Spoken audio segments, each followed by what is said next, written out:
हरे कृष्णा। बोलो बापू जी सरकार की जय। आप जानते हैं कि आज 30 अक्टूबर है और आज बापू जी सरकार का जन्मोत्सव मनाया जाता है। मैं आज आपको उनके जीवन के बारे में 2 मिनट के लिए बताना चाहता हूँ।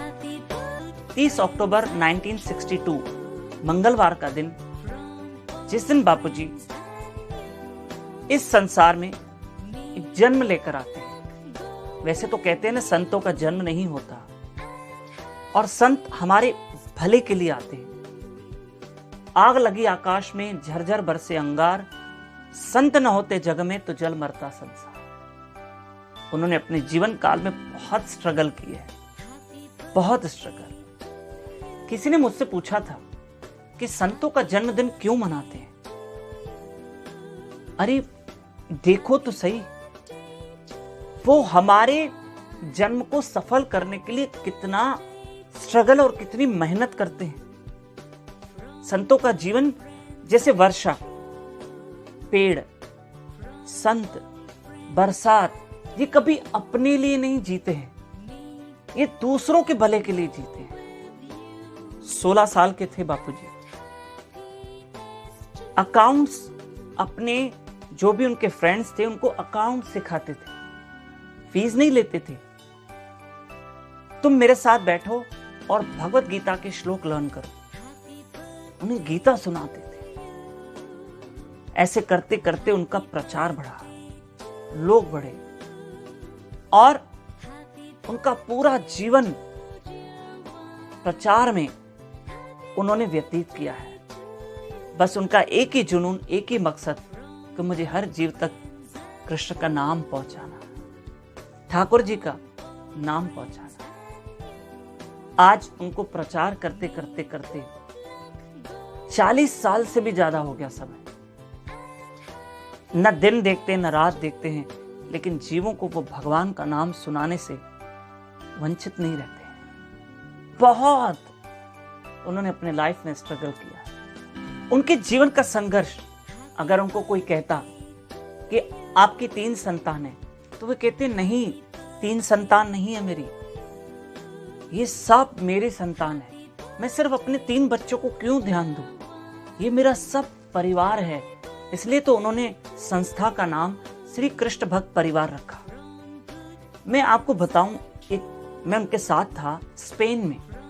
ये पिछले साल की बात है, 2019 में। और हम लोग लास पाल्मास से निकल के बार्सिलोना आए थे। वहां की सिटी का नाम है बार्सिलोना। और बापूजी की सत्संग थी शाम को 6 बजे और हम 5 बजे होटल में पहुंचे। इतने टायर्ड थे, इतने टायर्ड कि कमरे में पहुंचकर ही बापूजी पलंग पे लेट गए और सो गए। खाना भी नहीं, लंच भी नहीं लिया, क्योंकि हम पूरा दिन जर्नी, फ्लाइट लेकर आए थे। और आप जानते हैं कि बापूजी सुबह 3:30 बजे उठ जाते हैं। तो अब हमने देखा 5:30, पौने 6 बज रहे हैं। 6 बजे सत्संग का टाइम है। फिर हमने किसी तरह भी अब सोचा, हमने बापूजी को जगाया। बापूजी एक झटके से उठे और तुरंत 5 मिनट में उन्होंने लंच लिया, 5 मिनट में तैयार हो गए और सत्संग में पहुंच गए। तो मुझे बहुत दुख हो रहा था। जब वहां उनका लेक्चर था बार्सिलोना में, तो मैंने उनसे कहा कि मैंने बहुत बड़ा अपराध किया कि मैंने आपको क्यों जगाया। तो उन्होंने कहा नहीं, यही तो मेरे जीवन का उद्देश्य है। मेरा आराम सत्संग है, मेरा रेस्ट कथा है। और मुझे बहुत खुशी हुई जब बापूजी ने ये शब्द कहे। और कैसे मैंने उनको देखा, न कोई आराम न कोई विश्राम, बस चलते चलो, जीवों को कृष्ण का नाम पहुंचाओ। ऐसे ही संतों का जन्मदिन नहीं मनाया जाता है। उन्होंने अपने जीवन काल में बहुत संघर्ष किया होता है।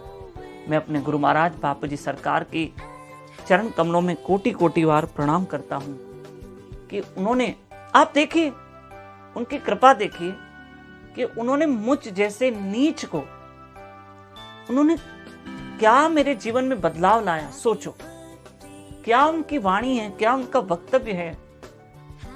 बहुत समय दिया है उन्होंने हमको, बहुत समय। इसलिए मैं आपसे प्रार्थना करूंगा कि आप सब भी जरूर भाव से ही बापूजी सरकार का जन्मोत्सव अपने घर में मनाना और एक दीपदान बापूजी को अर्पण करना। धन्यवाद। आप सबों को बापूजी सरकार के जन्मोत्सव की अनगिनत और अनगिनत बधाइयां हो। हरे कृष्ण।